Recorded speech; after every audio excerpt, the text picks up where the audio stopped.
এই শোনো, আমি তোমাকে একটা কবিতা বলতে চাই, তুমি কি শুনবে?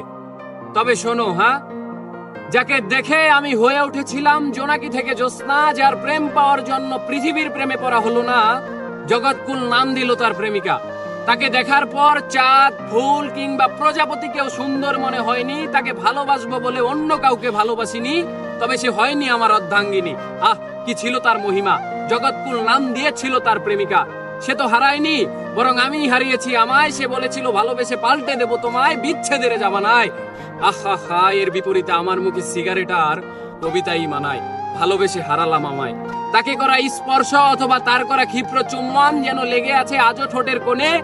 শুধু নেই নেই সেই অনামিকা, যার নাম দিয়েছিল জগৎকুল প্রেমিকা। আমি শুনেছিলাম এ পৃথিবীর মানুষেরা চাইলে সবকিছুই হতে পারে, তাই আমি চাঁদ, সূর্য, মহাবিশ্ব চাইনি হতে, শুধু চেয়েছিলাম এক জনম তোমায় ভালোবেসে যেতে।